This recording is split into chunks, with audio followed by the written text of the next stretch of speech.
오늘 함께 나눌 말씀은 빌립보서 2장 19절로 30절까지의 말씀입니다. 빌립보서 2장 19절로 30절까지 신약 320페이지에 있습니다.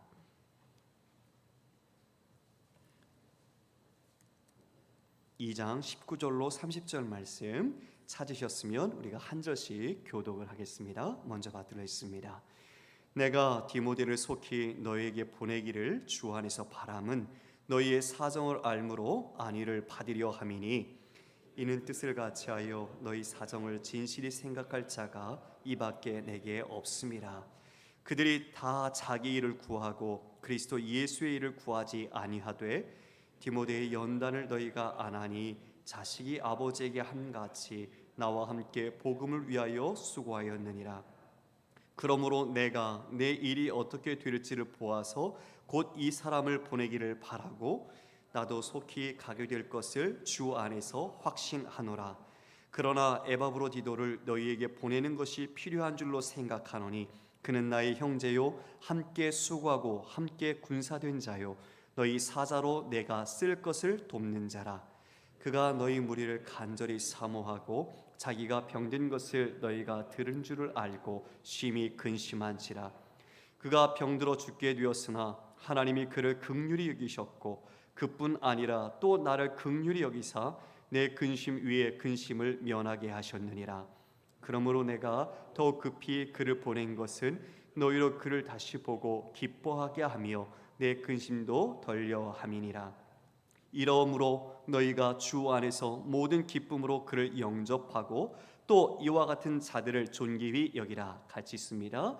그가 그리스도의 일을 위하여 죽기에 이르러도 자기 목숨을 돌보지 아니한 것은 나를 섬기는 너희의 일에 부족함을 채우려 함이니라. 아멘. 아멘. 근심을 넘어 기쁨으로라는 제목으로 함께 말씀을 나눴으면 좋겠습니다.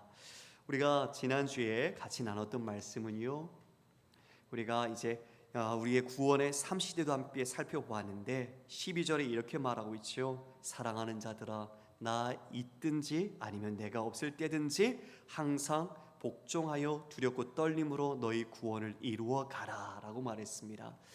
즉 교회에서 가장 중요한 것은 주 예수 그리스도, 그분이 머리이시고 이것을 이끌고 계시는 분은 하나님이심을 우리가 고백하게 되는 겁니다.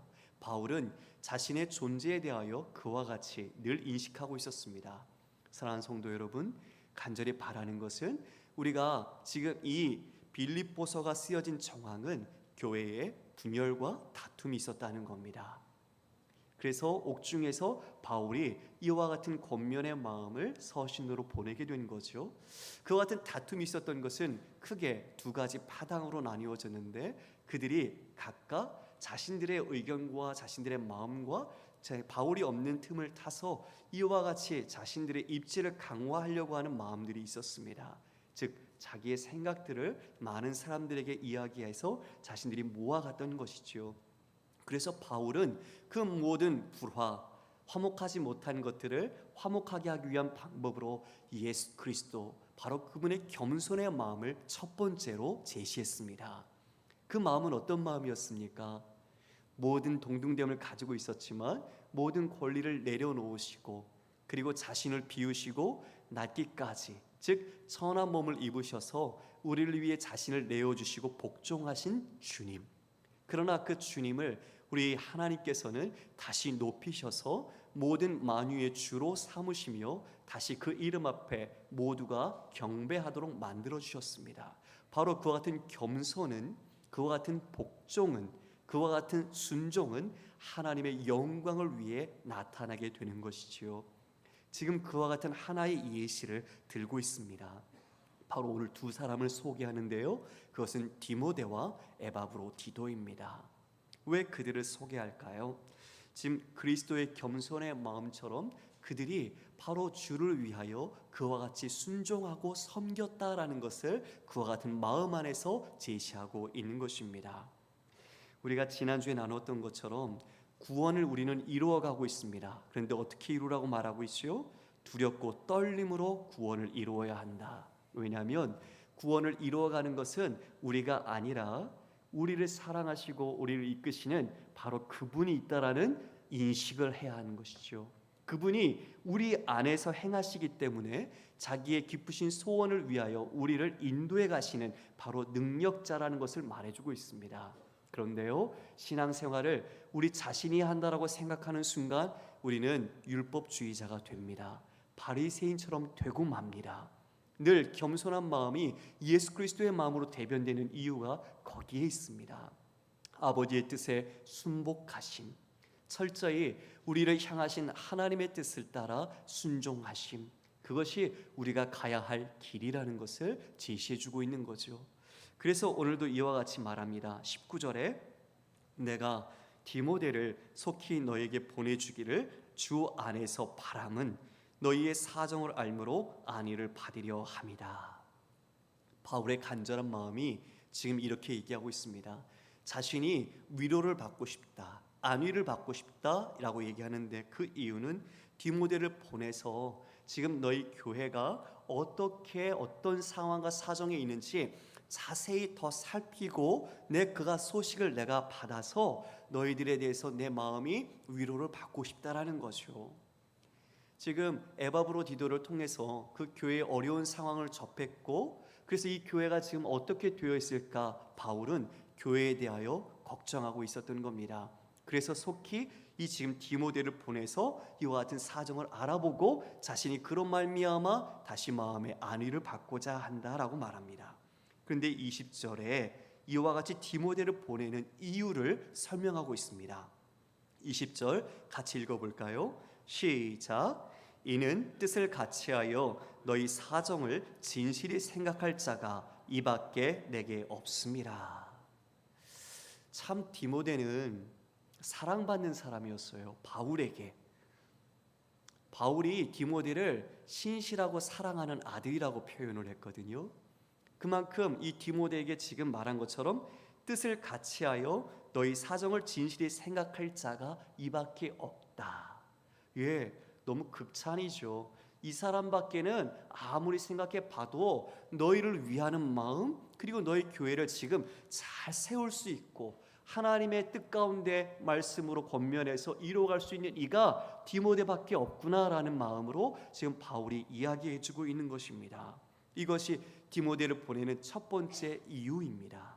두 번째는 이렇게 말하네요. 21절에 그들이 다 자기의 일을 구하고 그리스도 예수의 일을 구하지 아니한다. 뭐라고요? 지금 그들이 누구의 일을 구하고 있죠? 자기의 일. 네. 어디에서요? 교회에서. 교회에서. 참 경각심이 들어요. 이 말씀 앞에 우리가 교회에서 내가 열심히 있지만 그 열심이 잘못된 방향과 자신을 위한 방향으로 나타나면 그것이 누구의 일이라고요? 자기의 일. 그리스도의 일이 아니에요. 자기의 일이에요. 그래서 우리는 늘 자신을 돌아보아야 합니다. 내가 하나님의 뜻 가운데 겸손함으로, 그리고 우리 모든 교회에 하나님 앞에서 구원의 두렵고 떨림으로 내가 가고 있는가? 그러나 내가 그 마음이 없으면 어떻게 될까요? 마음껏 자기의 일을 구현하는, 또한 자기를 교만하게 드러내는, 자기의 주장을 피력하는 그런 존재로 서게 되는 거죠. 지금 그와 같은 빌립보 교회가 어려움 속에서 고통을 받고 있다는 거죠. 근데 아무리 둘러보아도 이것을 잘 감당할 수 있는 분은 디모데 너밖에 없구나. 그래서 디모데를 속히 보내기를 바라고 있는 마음이 나타나 있습니다. 여러분 22절에 보니까 이런 표현이 있네요. 디모데의 연단을 너희가 안하니 자식이 아버지에게 함같이 수고하였느니라. 이 연단이라는 단어가 어떤 단어인가 하면 도키메라는 단어입니다. 도키메. 연단, 도키메. 근데 연단은 뜻은 검증하다, 시험하다라는 뜻이에요. 즉 바울에게 있어서 디모데는 이 연단을 통과한 자라는 거죠. 자기와 함께 수많은 선교 여행 속에서 또 함께했던 하나님 나라의 일들 속에서 수많은 고통과 고난, 역경을 이겨내고 검증이 된 사람이 바로 디모데라는 것을 이야기해주고 있습니다. 여기에서 디모데의 연단을 너희가 안다라고 표현해주고 있어요. 빌립보 교인들에게 어떤 스토리가 있었던 거죠.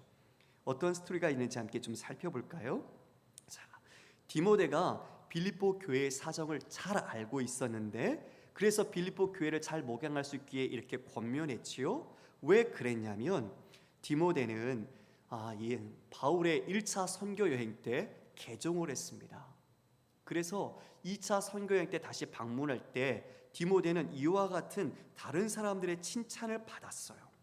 사도행전 16장 1절과 2절에 이와 같은 내용이 나와 있습니다. 함께 읽어볼까요? 시작. 바울이 더베와 루스드라에도 이름에 거기 디모데라 하는 제자가 있으니 그 어머니는 믿는 유대 여자요 아버지는 헬라인이라.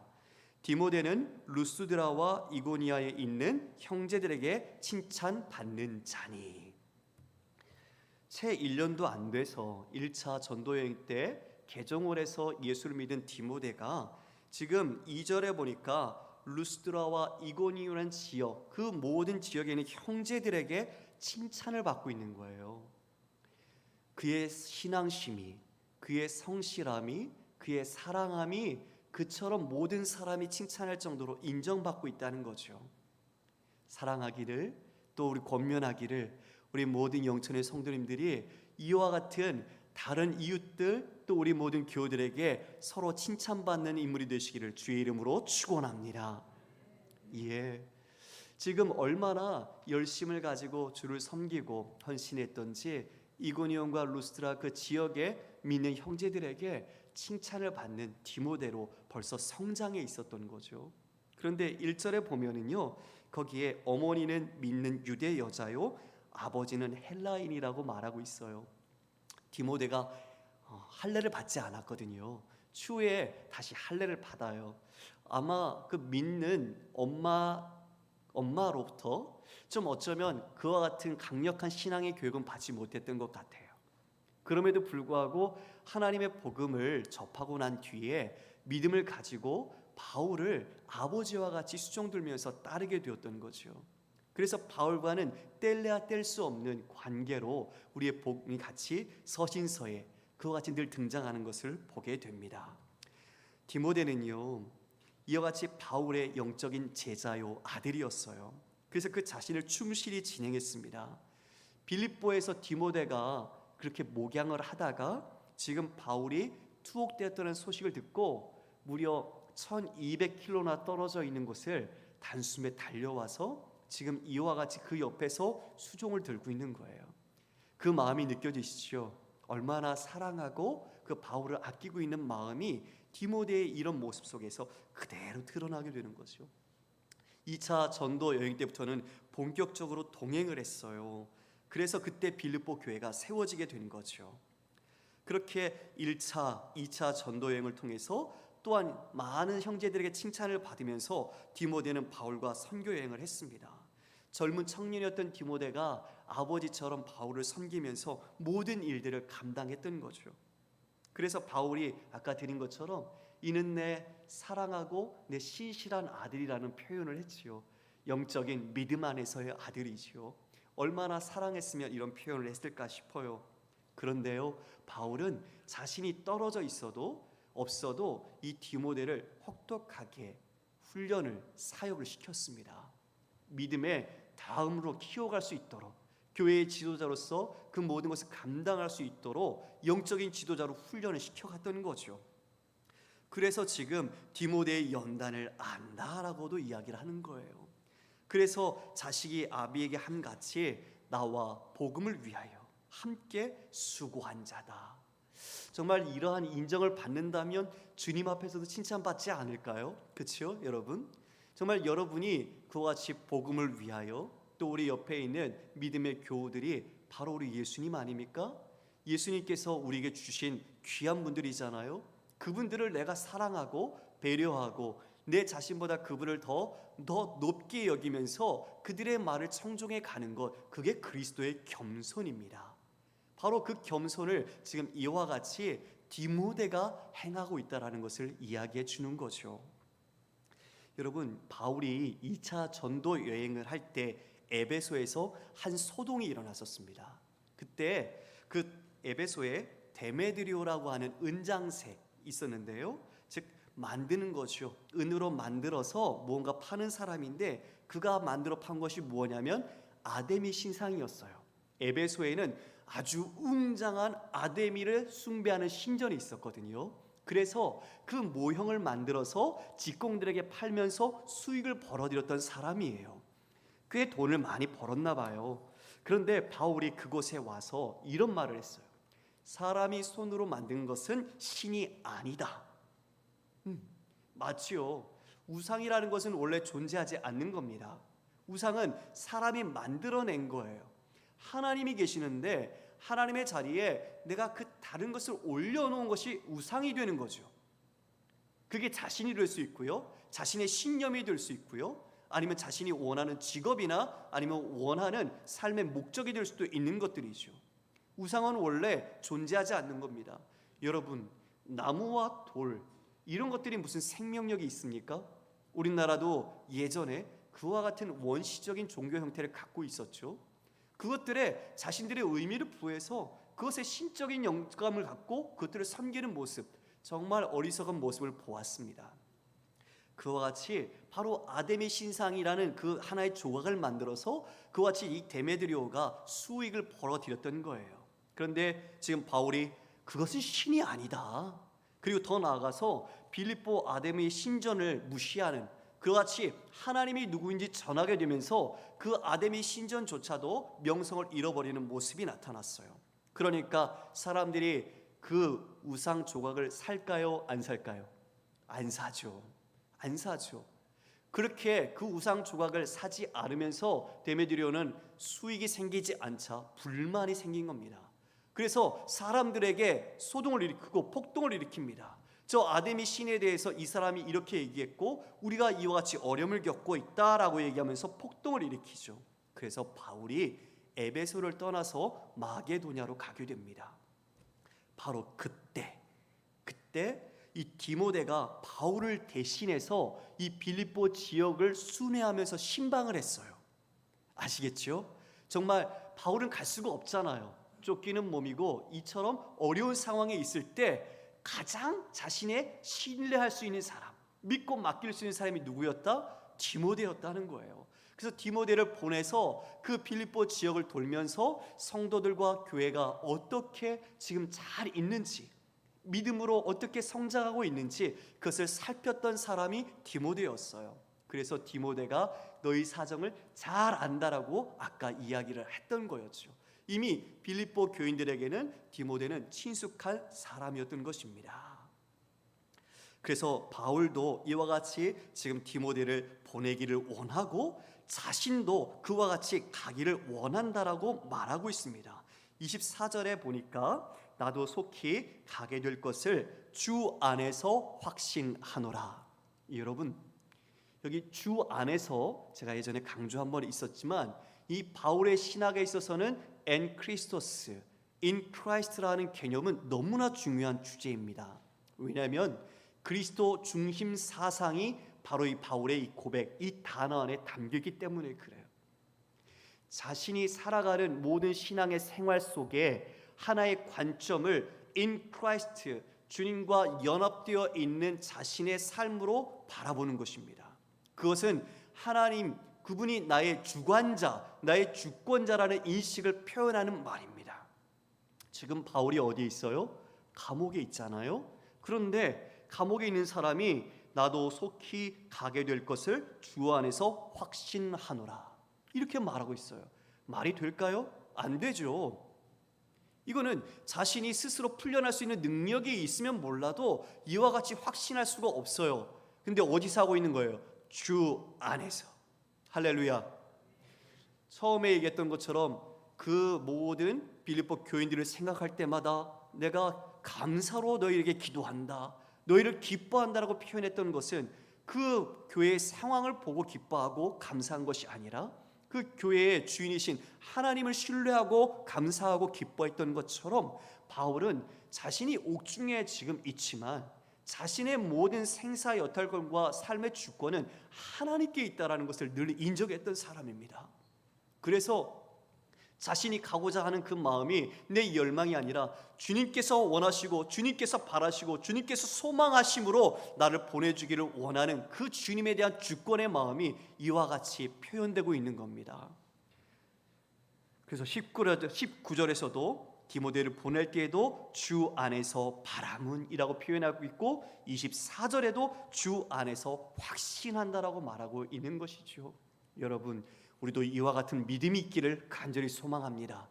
내 삶의 주인이신 분, 내 삶의 모든 기동할 수 있는 힘이 되시는 분, 그리고 언제나 나를 붙잡고 나를 인도하시는 분이 하나님이시다라는 것을 믿음으로 고백하고, 내 모든 삶이 주 안에 있기에 주님이 나를 주장하셔서 이와 같은 나의 삶의 행보가 이어져 가기를 바라는 주권 사상, 그리스도 중심적 사상, 이것이 우리의 마음속에 깊이 뿌리 박히길 주님의 이름으로 소망합니다. 바울이 이와 같이 엔크리스토를 강조하고 난 뒤에 에바브로디도 이야기를 꺼냅니다. 25절에 보니까 이렇게 표현하고 있네요. 그러나 에바브로디도를 너희에게 보내는 것이 필요한 줄로 생각하노니 그는 나의 형제요 함께 수고하고 함께 군사된 자요 너희 사자로 내가 쓸 것을 돕는 자라. 지금 에바브로디도에 대해서 세 가지로 설명을 좀 하고 있습니다. 첫 번째가 그건 나의 형제다. 두 번째가 나와 함께 수고하고 함께 된 군사다. 마지막 세 번째는 너희의 사자로 내가 쓸 것을 돕는 자다. 이것을 다시 말하면 뭘까요? 나의 형제는 곧 복음의 동력자요, 나와 함께 군사된 자는 나의 대적자들과 함께 싸워주는 원군이요, 또 너희가 보내서 내게 쓸 것을 돕는 자는 곧 너희가 내게 보낸 봉사자라는 것을 이야기해주고 있는 겁니다. 세 가지로 이와 같이 에바브로디도에 대하여 칭찬을 하고 있는 것이죠. 그러나 우리가 그 전에 살펴볼 때 에바브로디도가 어떤 상황이었죠? 그 먼 길을 가서 바울을 돕다가 병에 걸렸어요. 병에 걸려서 근심이 되는 상황이었습니다. 이것 때문에 보냈던 빌립보 교인들조차도 걱정을 하고 있는 상황이었던 거죠. 그러나 지금 보내게 될 것을 이야기해주고 있습니다. 너희에게 보내는 것이 필요한 줄로 생각하노니, 뭔가 변화가 있었다는 거죠. 아픈 사람을 보낼 수는 없잖아요. 지금 그간에 무슨 새로운 변화, 하나님의 일하심이 이 안에 있다라는 것을 우리는 눈치를 챌 수 있습니다. 이렇게 이야기하네요. 그가 26절에 그가 너희 무리를 간절히 사모하고 자기가 병든 것을 너희가 들은 줄을 알고 심히 근심한지라.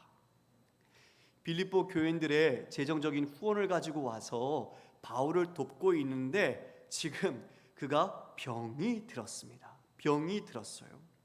이 병에 대해서 학자들은 여러 가지 이야기를 하는데 대체로 두 가지로 나뉘어집니다. 첫 번째는 향수병, 그리움이지요.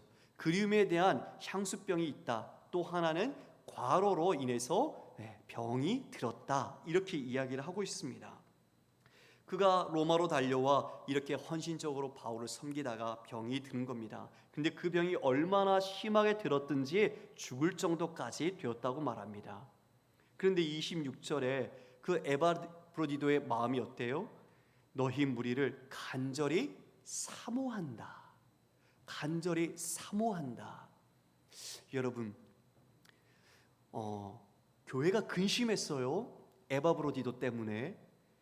아니, 바울을 섬기라고 보냈는데 이게 오히려 혹붙였다. 더 바울을 힘들게 했다. 오히려 근심하면서 좋은 말이 있었을까요? 그러길래 그 사람 보내지 말지. 그 사람이 힘들다고 했잖아. 이런 이야기들이 없었을까요? 인간적인 생각 속에서 걱정이 들지만 그런 이야기는 반드시 있었을 거예요. 왜요? 분열되어 있는 교회였잖아요. 감싸고 사랑하고 그것을 치유하는 교회가 아니라 오히려 정죄하고 비난하고 자기를 드러내고 파당을 지으면서 누가 옳은지를 드러내는 그런 상황이었거든요. 그런데 지금 이 에바브로디도는 뭐라고요? 너희 무리를 간절히 사모한다. 그 공동체를 바울과 같은 마음으로 사랑하고 있는 마음이 이에게 있었다는 거죠. 그리고 더 나아가서 뭐라고 말해요? 자기가 병든 것을 너희가 들은 줄을 알고 심히 근심했다. 에바브로디도가 병이 들었잖아요. 그러면 우리는 왜 자기중심적 생각으로 이런 생각 안 들까요? 내가 병들었으면 차라리 우리 교인들이 나를 위해서 기도하고 있다는 소리를 듣고 싶고 나를 위해서 안부를 전하는 소식을 듣고 싶을 텐데 그런 소식은 들리지 않아요. 그리고 오히려 지금 에바브로디도는 어떤 마음이에요? 오히려 자신이 아프다는 이야기를 교인들이 듣고서 그 마음이 얼마나 힘들까 걱정할까 때문에 지금 에바브로디도가 근심하고 있다는 거죠. 철저하게 자기 중심적인 생각은 없고 예수 그리스도처럼 타자를 향해 온전한 타자를 향한 사랑과 긍휼의 마음으로 그들을 바라보고 있는 거예요. 저는 여기서 실은 제 마음과 또 제 삶도 함께 좀 돌아봤어요. 우리가 교회를 하지만 교회는 지상의 교회는 전통하는 교회여서 완전하지 않잖아요. 서로가 자신의 인간성이 다르고 갖고 있는 생각과 다양성 속에서 많은 이야기들을 쏟아내죠. 우리가 그러한 이야기들과 삶이 서로 얽혀서 하나를 이뤄가기 위해 중요한 것은 바로 예수 그리스도의 마음이에요. 지금 에바브로디도는 자기 몸도 아팠어요. 그리고 멀리 떠나 있어서 학자들이 말하는 향수병이든 아니면 과로든 몸 상태도 그렇게 좋지는 않았을 거예요. 그런데 그 마음속에서 오직 품고 있는 마음은 교회를, 교인을 향한 사모하는 마음, 하나님의 공동체를 아끼는 마음, 그 향한 그 마음이 지금 이처럼 말해주고 있는 거죠. 주님과 같은 주님의 마음으로 그 교회를 사랑하고 있었던 겁니다. 그래서 바울은요 이와 같이 에바브로디도를 천거하는 거예요. 내가 너에게 에바브로디도를 보내는 것이 필요할 줄로 생각된다는 거죠. 디모데는 자기와 같이 그와 같은 마음을 가지고 너희를 돌볼 수 있는 사람은 바로 디모데가 가장 적합하고 또한 지금 이와 같은 에바브로디도를 내가 너에게 보내는 것 또한 필요한 것으로 생각된다라고 천거하고 있는 것입니다.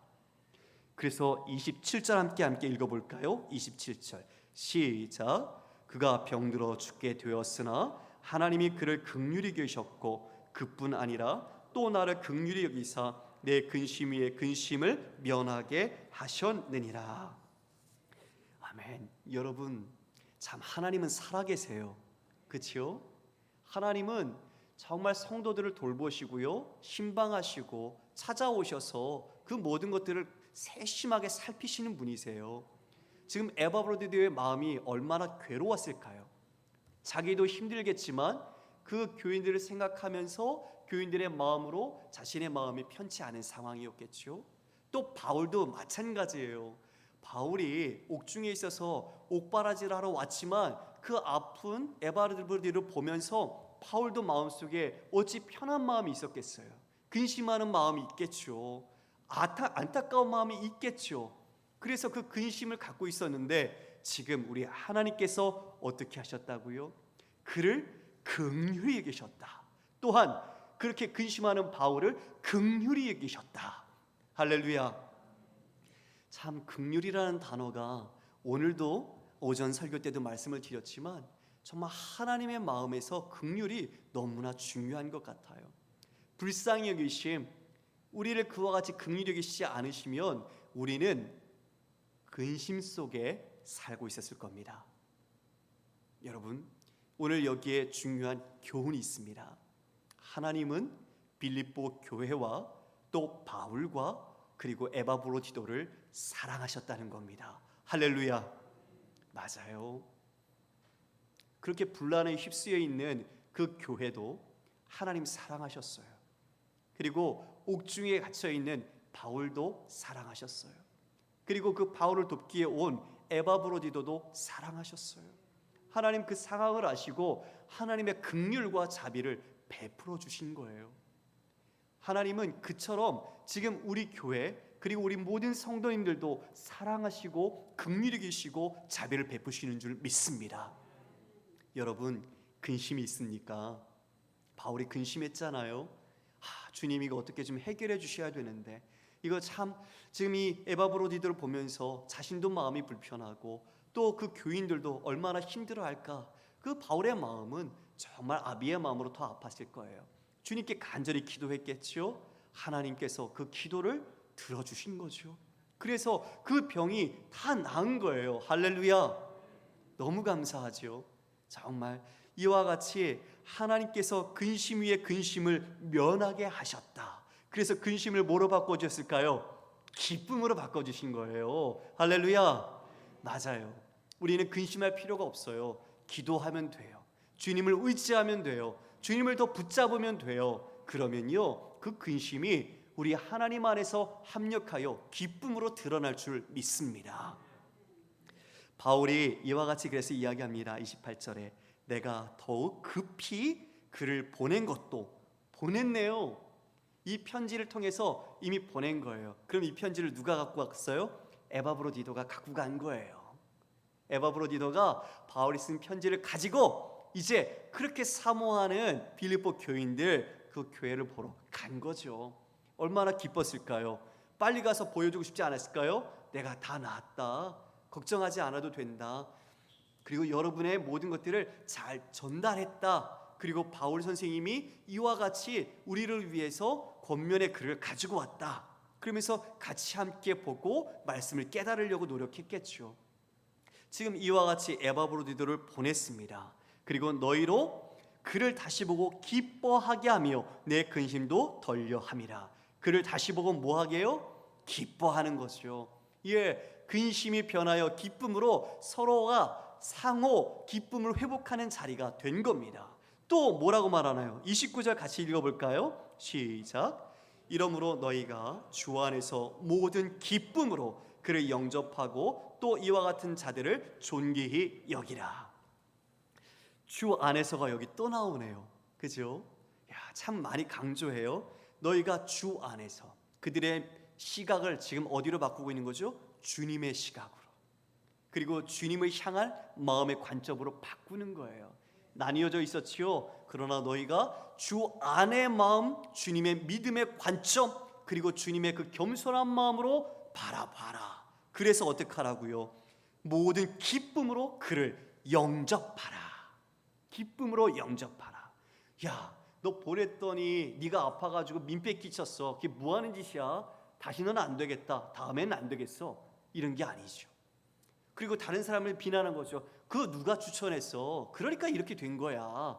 봐, 일이 안 되잖아. 이런 말을 어떻게 해요? 주 안의 마음으로 바꿔버리는 거예요. 인간적인 생각, 인간적인 말을 닫고 오직 주님께서 긍휼을 하시고 사랑하시고 존귀히 여기시는 그를 영접하라. 할렐루야. 우리에게 가져야 될 믿음의 시각이 바로 이것입니다. 쉽지 않죠. 어렵지 않죠. 진짜 쉽진 않습니다. 그러나 우리가 주님을 경외하고 주님을 사랑하고 주의 말씀을 따라 순종할 때 우리 안에 성령께서 이와 같이 우리를 인도해 가실 것입니다. 그러므로 이 모든 것을 딛고 주 안에서 모든 기쁨으로 그를 영접하고 또 이와 같은 자들을 존귀히 여기라. 예, 뭐라고요? 존귀히 여기래요. 아주 극빈 대접을 하는 거죠. 바로 예수님께서 받으셨던 그런 대우입니다. 우리 예수님이 십자가 지시고 사망의 죽음까지 가셨지만 다시 하나님께서 그를 높이 드셔서 존귀한 자로 여기셨던 것처럼 바로 디모데 그리고 에바브로디도 이와 같이 수고하고 연단을 통하여 그리스도의 마음, 그리스도의 겸손을 따라 행한 이들을 너희가 존귀히 대하라. 이제 이 두 사람을 통해서 이 빌립보 교회가 하나님의 말씀을 배우고 또 하나님의 목양 안에서 건강하게 세워져 가기를 바라는 마음이 담겨 있는 거죠. 사랑하는 성도 여러분, 이제 바울, 에바브로디도, 빌립보 교회는 근심이 변하여 기쁨이 되었습니다. 할렐루야. 맞아요.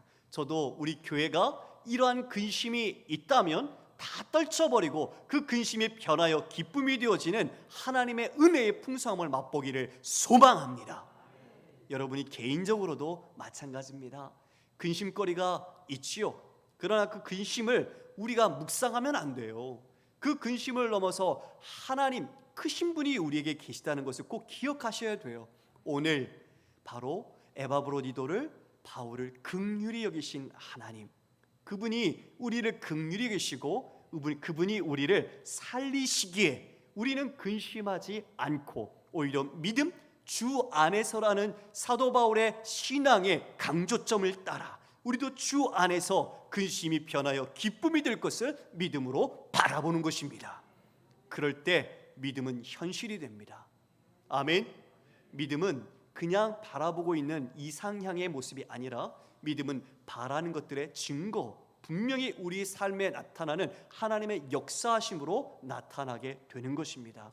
그러므로 여러분들이 사도행전, 즉 사도들이 성령을 통하여 나아갔던 행전처럼 여러분들은 성령을 통하여 여러분들의 삶에 주님과 함께하는 자서전을 만들어 가십시오.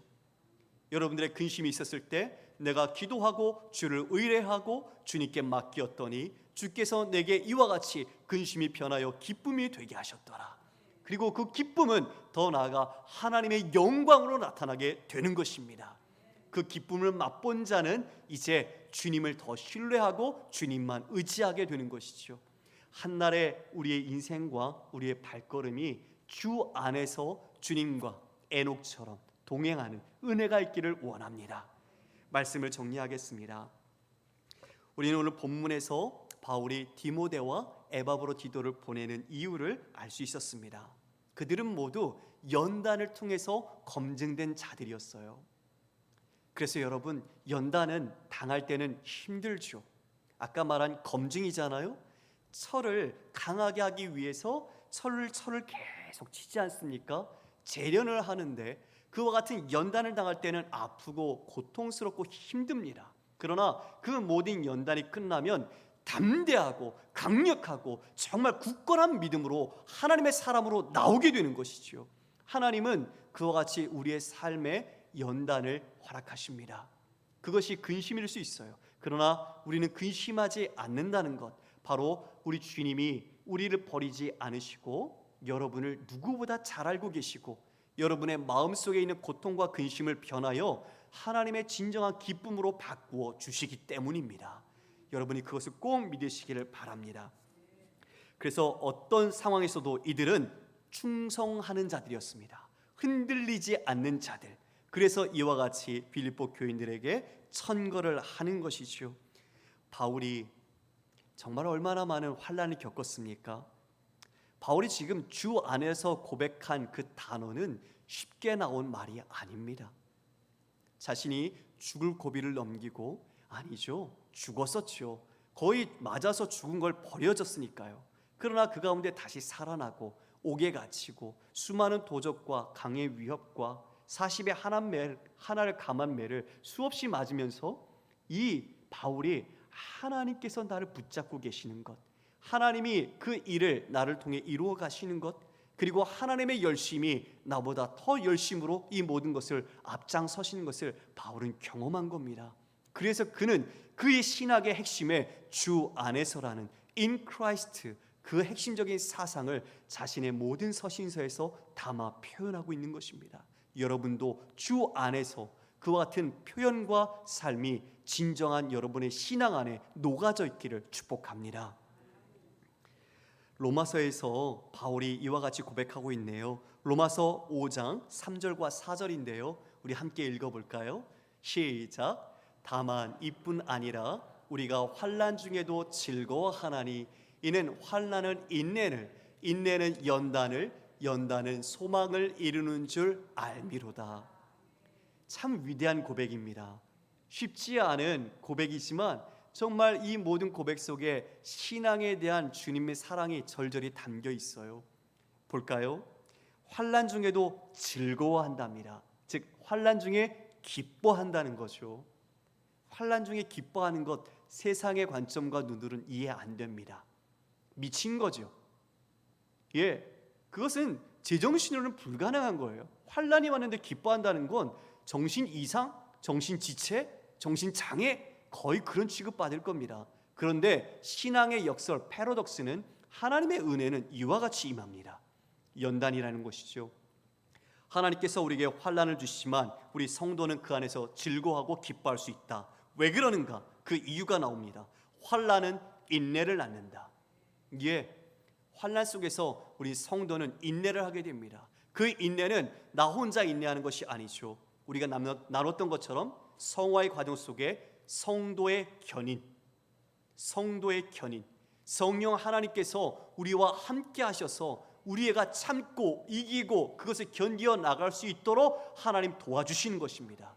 바로 그러한 힘이 우리 안에 있는 것이죠.